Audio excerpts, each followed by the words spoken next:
শত্রু দমন করার কবিরাজি আমল এবং শত্রু দমন করার গোপন টেকনিক এই ভিডিওর মধ্যে আমি আপনাদেরকে বলে দিব। যদি আপনারা শত্রু দ্বারা ক্ষতিগ্রস্ত হয়ে থাকেন বা শত্রুকে নিধন করতে চান বা দমন করতে চান, শত্রু দমন করা যদি আপনার প্রয়োজন হয়ে থাকে, সেক্ষেত্রে এই ভিডিওটা আপনার জন্য। এই ভিডিওটার মাধ্যমে আপনি মাত্র 24 ঘন্টার মধ্যে শত্রু যেইখানে থাকুক আপনি শত্রুকে দমন করতে পারবেন। তো বিশেষ করে শত্রুর ক্ষেত্রে আপনার অর্থনৈতিক সমস্যা বলেন, পারিবারিক সমস্যা বলেন, যে কোনো সমস্যা আপনার সাথে শত্রুতা বাঁধুক না কেন, শত্রু প্যারালাইসিস হয়ে বিছানার মধ্যে পড়ে থাকবে। এক কথায় বলতে গেলে শত্রুর শরীরে ভারসাম্য থাকবে না, সে অসুস্থ হয়ে প্যারালাইসিস হয়ে ডাইরেক্ট বিছানার মধ্যে পৌঁছবে। তো কিভাবে এই বান মারার কাজটা করবেন, স্ক্রিনে যে নকশাটা দিতেছে এই নকশার মাধ্যমে কোন কোন জিনিসপত্রগুলা ব্যবহার করবেন, কোন সময় কাজটাকে করবেন এবং এই কাজটার ক্ষেত্রে কোন কোন নিয়মগুলা বাধ্যতামূলক পালন করতে হবে, ঠিক আছে, এই সকল বিষয়গুলো নিয়ে আমি আজকে আলোচনা করব। তবে এই সকল বিষয় প্রত্যেকটা কাজের মধ্যেই লাগে। এই জিনিসগুলো যদি আপনারা না জানেন, সারা জীবন শুধু ভিডিও দেখে যাবেন, নাম্বারই নিয়ে যাবেন কবিরাজের, আসল কবিরাজও খুঁজে পাবেন না, নিজের কাজও সমাধান করতে পারবেন না। ভাই, ইউটিউবে যারা এইগুলা ভিডিও দিতেছে, অনেকে এর মধ্যে, আমি বলবো না সবাই, এর মধ্যে দেখবেন যে 100%-এর মধ্যে 40% আপনাদেরকে সঠিক নিয়মটা দেয় না, আর 60% সঠিক নিয়ম দেয়, কিন্তু আপনার অধৈর্য হয়ে যান। ওই 40%-এর লোকের সাথে আপনার তালগোল মেলে ফেলেন। একটা কথা বলে রাখি, মনের মধ্যে যদি আপনার এখনো পর্যন্ত বিশ্বাস, আস্থা, ভরসা থেকে থাকে, আমি মনে করি আপনার কাজ 100% হবে। আর যদি আপনার মনের মধ্যে এখন বিন্দুমাত্র বিশ্বাস, আস্থা, ভরসা না থাকে, আপনি যদি প্রতারিত হইতে হইতে একদম শেষ পর্যায়ে চলে যান, আমি মনে করি আপনার এই লাইন থেকে বেরিয়ে যাওয়া উচিত। আপনার কাজ সারা জীবনেও হবে না ভাই। কারণ আপনি সারা জীবন ভুল জায়গায় যাইতে যেতে এখন আপনার মন মানসিকতা অন্যরকম হয়ে গেছে, আপনার হাজার কাজ করলেও ধরবে না। তো বিশেষ করে আপনার মনে বিন্দু মাত্র একই যদি বজায় থাকে, আমি মনে করি এই বিদ্যাটা নিজের হাত দিয়ে প্রয়োগ করবেন, নিজের হাত দিয়ে শত্রুকে নিধন করতে পারবেন, শত্রুকে প্যারালাইজ করতে পারবেন। এইটার জন্য আপনাকে দরকার হবে মাত্র 4টা কড়ির দরকার হবে, 4টা তাবিজের দরকার হবে এবং এই 4টা নকশা অঙ্কন করতে হবে।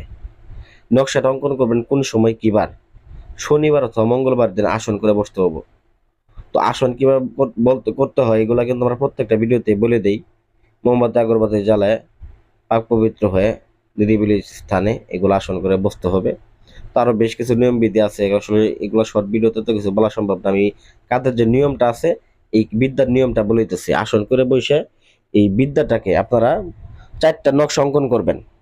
4টা নকশা অঙ্কন করে চারপাশে শত্রুর নাম আর শত্রুর বাবার নামটা লিখে দিবেন। চারপাশে এখানে দেখেন 4টা কাল্লা আছে, 4টা কাল্লার চারপাশেই শত্রুর নামটা, শত্রুর বাবার নামটা লিখে দিবেন।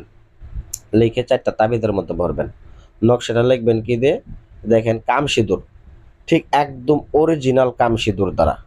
দেখবেন কাম সিঁদুর, অরিজিনাল কাম সিঁদুর চিনার উপায় কি, অরিজিনাল কাম সিঁদুর হাতের তলার মধ্যে একটুখানি বা হাতে আঙ্গুলের মধ্যে একটুখানি নিয়ে আসমানের দিকে বা সূর্যের দিকে ধরবেন, দেখবেন চিকমিক চিকমিক করতে থাকবে।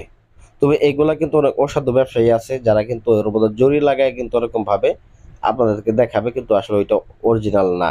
এটা প্রকৃতপক্ষে ওই দানাগুলাই আপনার এখানে চিলমিল চিলমিল দু একটা থাকবে না, এর মধ্যে দেখবেন ওই দানাগুলাই চিলমিল করবে। যখন আসমানের মধ্যে ধরবেন, সূর্যের দিকে ধরবেন, ওই সময় দেখবেন ওই দানাগুলাই চিলমিল করতেছে, এক্সট্রা কোনো চিলমিল দেওয়া থাকবে না। তো ওই কাম সিঁদুর দ্বারা এই নকশাটাকে আপনাকে অঙ্কন করতে হবে। তো বিশেষ করে এই কাম সিঁদুরে কিন্তু অনেকে চিনেন না বা জানেন না। তো তাহলে ভাই কাজটা করবেন কেমনে? তো বিশেষ করে যারা একেবারে শত্রুর জন্য অপারক বা নিজেরা শত্রু নিধন করতে পারেন না, কাজ করতে পারেন, স্ক্রিনে নাম্বার যোগাযোগ করবেন। আমরা আপনাদেরকে দরকার হলে কুরিয়ার করে আপনাদের পার্সেল পাঠিয়ে দেবো, শুধু যেভাবে পুঁততে বলবো ওইভাবে পুঁতে দিবেন। তো 4টা তাবিজ ব্যবহার করে নকশাটা অঙ্কন করে নামটাম লিখে আপনারা চলে যাবেন কবরস্থানে। 4টা কবরে এটা আপনি পুঁতবেন। বিশেষ করে যে 4টা কবরের মধ্যে পুঁতবেন, একটা পূর্ব পাশে, পশ্চিম পাশে, উত্তর দিকে, দক্ষিণ দিকে, এরকম করে মনে রাখবেন। 4টা তাবিজকে 4টার দিকে আপনারা পুঁতে দিয়ে ওইখান থেকে চলে আসবেন। নকশা লিখবেন অবশ্যই, যে কালিটা ব্যবহার করবো অবশ্যই ওটা কামসিঁদুর, আর যেটা কলম ব্যবহার করবেন ওইটা নিম গাছের ডাল। এটা ব্যবহার, এইভাবে যদি আপনি ব্যবহার করতে পারেন, আমি চ্যালেঞ্জ দিয়ে বলতে পারি 24 ঘন্টার মধ্যে শত্রু নিধন হয়ে যাবে, শত্রু প্যারালাইসিস হয়ে যাবে 24 ঘন্টার মধ্যে। তবে নামগুলো এবং কি যে লেখাগুলো আছে এগুলো সঠিকভাবে লিখে দেবে, 100% ফলাফল পাবেন। এই কাজটা করার পর আপনার যে মেন যে কাজটা সেটা হচ্ছে একমাত্র আমার কাছে অনুমতি নেওয়া, কারণ বিদ্যাটা আমার, আমার কাছ থেকে অনুমতি নেবেন, যা দরকার আছে শত্রু নিধন করা, স্ক্রিনে দেওয়া নাম্বারে যোগাযোগ করে হোয়াটসঅ্যাপে যোগাযোগ করবেন, এই মতো যোগাযোগ করবেন। যোগাযোগ করে অনুমতি নেবেন। অনুমতি নিলে আমি আপনাদেরকে অনুমতি দিয়ে দিলে আপনারা কাজ করবেন, 24 ঘন্টার মধ্যে ফলাফল পাওয়া যাবেন, ব্যাস। আর বিশেষ করে যারা এই কাজটাকে করবেন তারা মতো ভিডিওটা অবশ্যই শেয়ার করবেন, চ্যানেলটা সাবস্ক্রাইব করে নেবেন। এটা আপনাদের পক্ষে সুবিধা হবে ভিডিও আপডেট পেতে। ধন্যবাদ সবাই।